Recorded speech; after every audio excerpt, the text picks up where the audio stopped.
Coming up, veterans get the spotlight at this event. And Christmas decorations make their way to campus. Plus, TAMUK president speaks on the future of Javelina Nation. This episode of the Javelina Broadcast Network starts right now.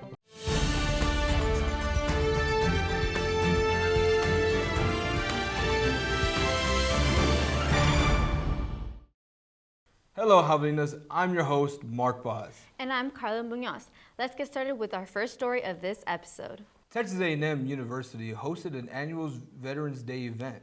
Members of the community were encouraged to show up to the ceremony to recognize the service of those who served our nation. Our entertainment editor, Hayden, was there with more. Hi Javelinas, I'm Abby and I'm here at the M-Sub Ballrooms where Texas A&M University's Kingsville is here to honor our veterans on Veterans Day. What does Veterans Day mean to you? So Veterans Day, it means remembering those that have served in our military, those that have supported our nation, those that have honoring those that have taken the oath of office to protect and defend our country. It's just a day to remember and recognize the many generations of members of the military that have come before me and before us and have given our nation the security, peace, and freedom to enable the American way of life. So how has being a veteran impacted your life? Honestly, it hasn't really impacted my life as far as making it different. It's got its benefits, its fringe benefits here and there, but to me, being a veteran is just an honor and a privilege, I guess you could say, to have served, and that's pretty much it. Great, thank you. And do you have any advice for those who may be in active service right now? Keep pushing, don't give up. Days are going to get hard, but that's every day, inside and out of the military, doesn't matter. Okay, and so what inspired you to write your poem about Veterans Day? Well, I have a great-grandpa named Papula, and I really think about him a lot because I've never met him. And so I just thought, how would I tell him that I'm grateful for, for you fighting in the Army? So I just thought of that, and I just, wrote the letter. And can you read that poem for us, sweetie? Yes, ma'am. Dear veterans, thank you for serving in the Army and for keeping us safe. We want to thank you for all the hard work you are doing for your family and your friends. We know how hard it is to be away from your loved ones and to be fighting in the Army, but you can do it. We know you can. We all wish safety for you and safety for your family. And that's it for today. Now back to the desk with Karla and Mark. With the Christmas holidays just around the corner, the John E. Connor Museum decorated their halls for all students to gather and get in the holiday spirit before we start our Christmas break. Our opinion editor, Liliana Peña, has more info on the event. Thanks, Karla. We are here at the Connor Museum where they have a holiday exhibit open to the community. Let's check it out.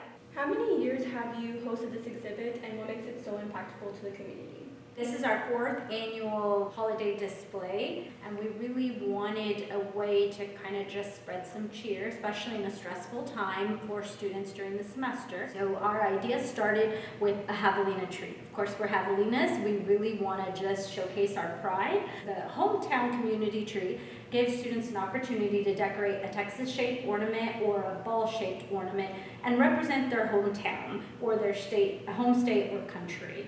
And what elements or activities did you implement in this year?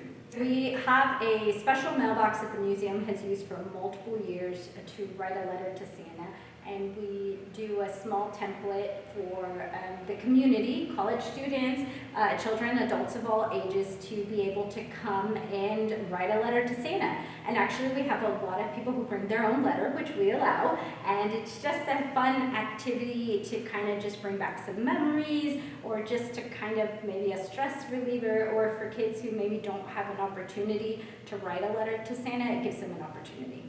Now back to the desk with Karla and Mark. Now it's time for everyone's favorite segment, Hottie Highlights.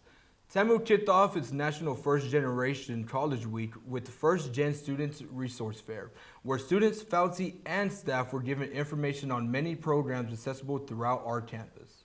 Campus Activity Board hosted an event where students had the chance to show off their vocals as a way to de-stress from the upcoming exams. As the 2024 fall semester comes to an end, TAMUK hosted a registration rally for students to meet their professional academic advisors to schedule their classes for the spring 2025. Now for our biggest story of this episode. TAMUK's recent accomplishments and ambitions for future plans come to the spotlight. You're going to want to stick around for this. But first, a word from our sponsors.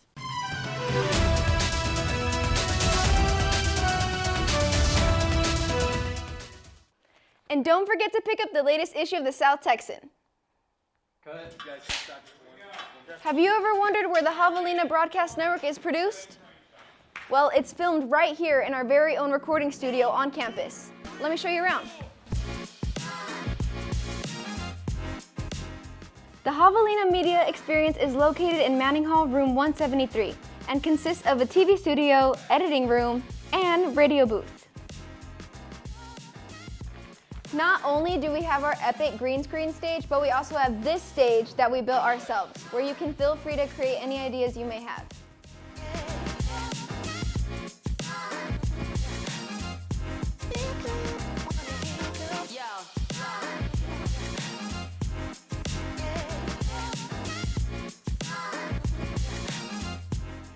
And here's where the magic happens. So what are you working on, Ethan? I'm actually working on the video that you're watching right now, and deadline is tomorrow, so I'd really appreciate it if you could, leave me alone, Vela. Oh, okay, gotcha. CJ seems busy, so let's just continue with our tour.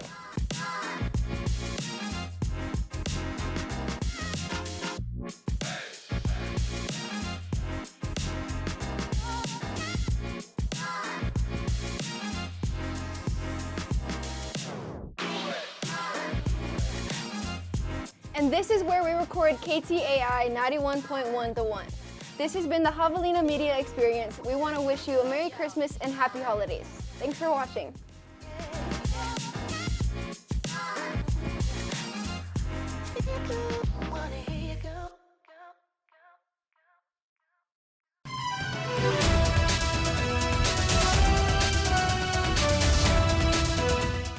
Welcome back, Javelinas. I'm your host, Mark Boz. And I'm Karla Muñoz.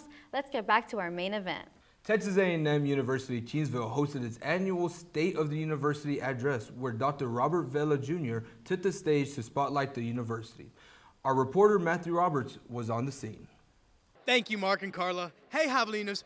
We are here at the 2024 State of the University, where the president of the campus, Dr. Robert Vela, will be speaking on matters going around the campus. So let's go check it out. You got to speak at this event and share your history and how important it is, because there's a lot of students like you. Obviously, you've seen a lot of success here. How was it being able to talk to the people here today at this event? There's something called in business opportunity cost.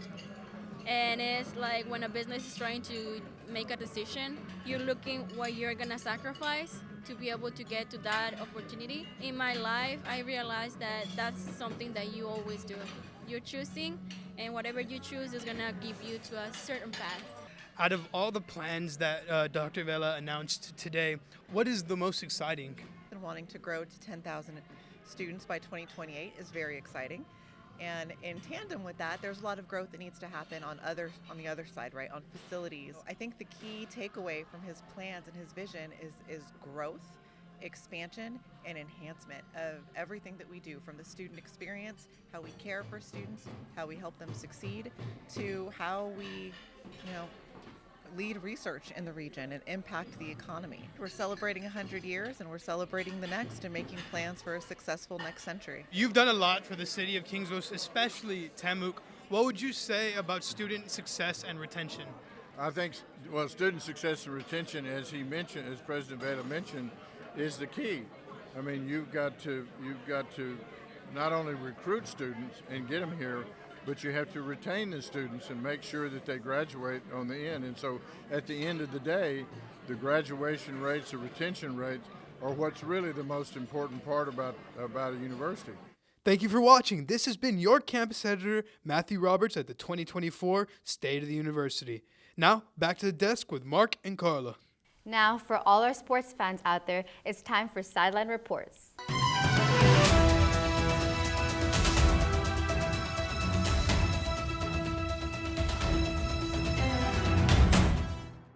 Thanks, Mark. What's up, Javelinas? It is your award-winning sports editor, Jacob Daniels, and it's time for my favorite part of the Javelina Broadcast Network, the sports segment. We are going to start off with cross country, who competed at the NCAA South Central Regional Championship, in which we saw a snowy morning, capped off with a women's 20th place finish and a men's 23rd finish. Congrats, everyone. What a way to finish off a successful season. Moving on to volleyball, the Javelinas have now finished off their 11th straight winning regular season game under head coach Tanya Allen Gonzalez. Congrats, ladies. They played the regional tournament on December 5th.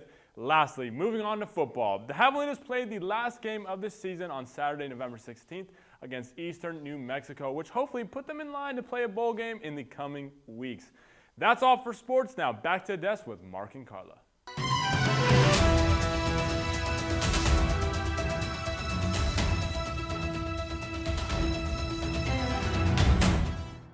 Thank you, Jacob, for our sideline reports. If you like this video, don't forget to like and subscribe to the Javelina Media Experience and pick up your copy of the South Texan. I've been your host, Mark Boz. And I'm Karla Muñoz. Thanks for watching this episode of the Javelina Broadcast Network.